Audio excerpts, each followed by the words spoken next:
Hello everyone, நம்ம இன்றைக்கி பார்க்க போகிறது ஹைதராபாத் பிரியாணி தான். வாங்க பார்ப்போம். ஃபஸ்ட்டு சிக்கன் கழுவி எடுத்து வச்சுருக்கோம். இஞ்சி பூண்டு பேஸ்ட்டு, ஃப்ரைடு ஆனியன், கொத்தமல்லி, புதினா, கர்ட், சில்லி பவுடர், மஞ்சள் பவுடர், க்ரீன் சில்லி, லெமன், மசாலாஸ், சீரக மசாலா, கரம் மசாலா இருக்குது, ட்ரை. இதான் மொத்தமாக நமக்கு தேவைப்படக்கூடிய பொருள்லாம். ஃபஸ்ட் நம்ம வந்து ஸ்லைஸாக கட் பண்ணி ஆனியனை நல்லா ஃப்ரை பண்ணிப்போம். அம்மா ஜிஞ்சர் கார்லிக் பேஸ்ட் நல்லா அரைச்சிப்போம். அப்புறம் புதினா, கொத்தமல்லி நல்லா கட் பண்ணி சின்ன சின்னதாக அதை வந்து கழுவி எடுத்து வச்சுருப்போம். நல்லா சின்ன சின்ன பொடி பொடியாக கட் பண்ணிக்கோங்க. அப்புறம் கழுவி வச்ச சிக்கன் கூட நம்ம ஃப்ரைட் ஆனியன் கொஞ்சம் சேர்த்துக்கலாம். நல்லா தூவி விடுங்க.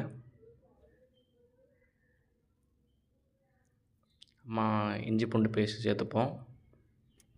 நம்ம வீட்லேயே பண்ணால் நல்லாயிருக்கும் டேஸ்ட்டு. வீட்டிலே பண்ணி பாருங்கள், நல்லாயிருக்கும்.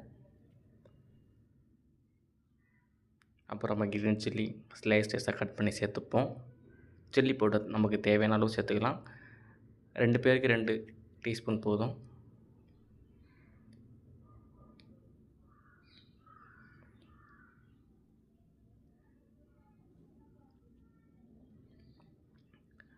அப்புறம் நம்ம சிறிதளவு பார்த்திங்கன்னா கொஞ்சம் மஞ்சள் பொடி சேர்த்துப்போம். அப்புறம் சிறிதளவு கொஞ்சம் சீரகப்பொடியும் சேர்த்துக்கலாம்.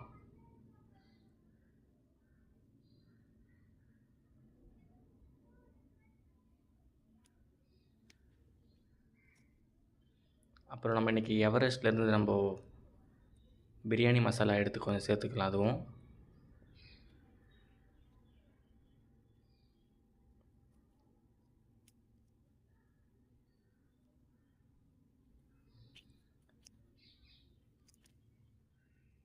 அப்புறம் கொஞ்சம் சிக்கன் மசாலாவும் சேர்த்துப்போம். நல்லா கொஞ்சம் வாசனையாக இருக்கும் சேர்த்தா.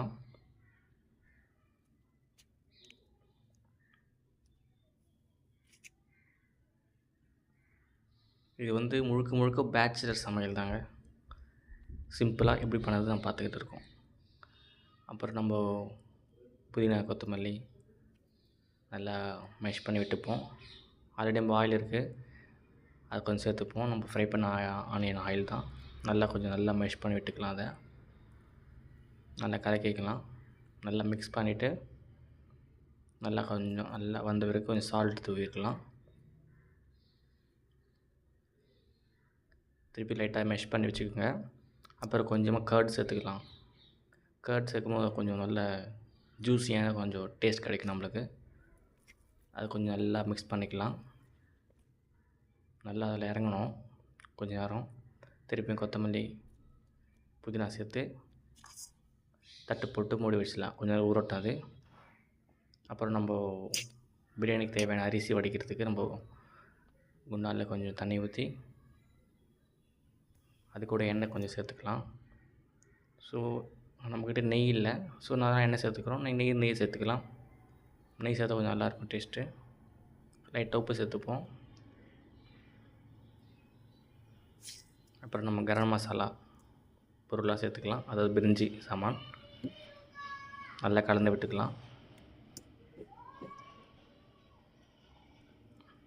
அப்புறம் நம்ம கொத்தமல்லி, புதினாவை சேர்த்துக்கலாம்.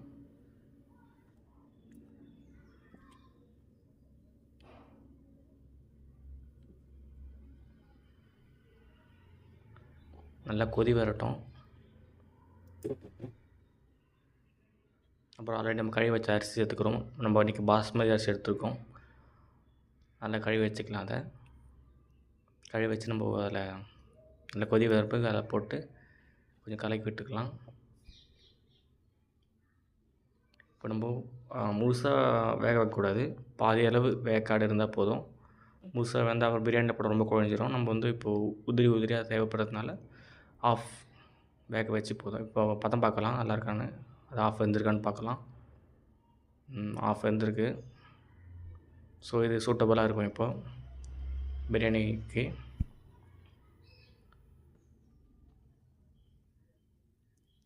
நல்லா கலந்து விடலாம்.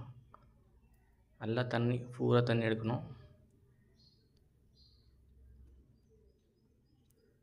நல்லா தண்ணி எடுத்துகிட்டு கொஞ்சம் லேயர் பை லேயராக நம்ம ஆல்ரெடி பண்ணி வச்ச மசாலாவில் சேர்த்துக்கலாம்.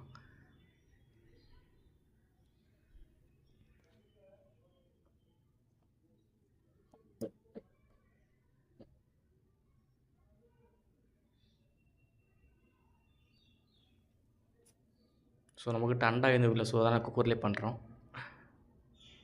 அப்புறம் நம்ம ஃப்ரைட் ஆனியன் சேர்த்துக்கலாம்.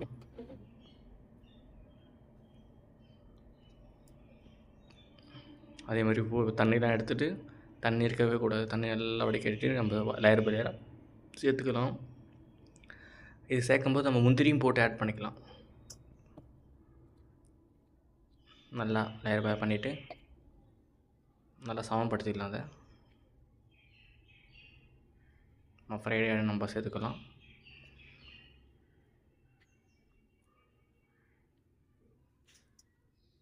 அப்புறம் நம்ம கொத்தமல்லி புதினாவை சேர்த்துட்டு இப்போ நம்ம தம் போட ஆயத்தமாகலாம்.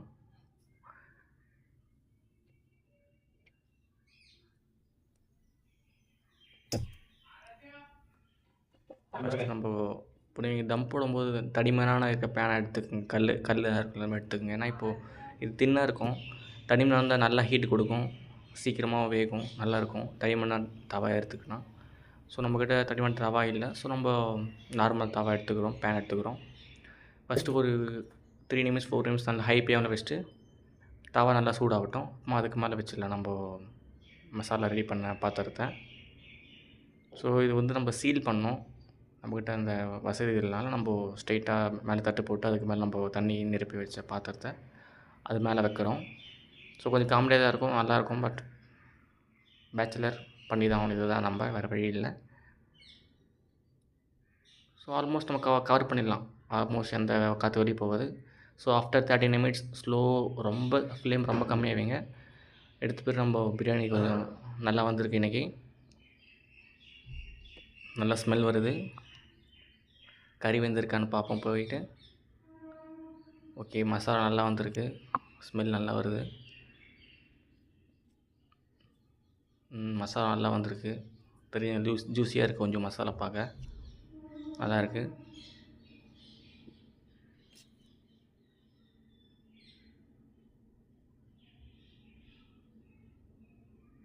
கறி வந்திருக்கு நல்லா. ஸோ வாசனை கறி எல்லாம் கரெக்டாக அமைஞ்சிருக்கு இன்றைக்கி நமக்கு. ஸோ இதான் பிரியாணி அவுட்லுக். இதுதான் பிரியாணி. சாப்பிட்டு பார்த்தோம், செம்மையாக இருந்துச்சு. ட்ரை பண்ணி பாருங்கள் வீட்டில்.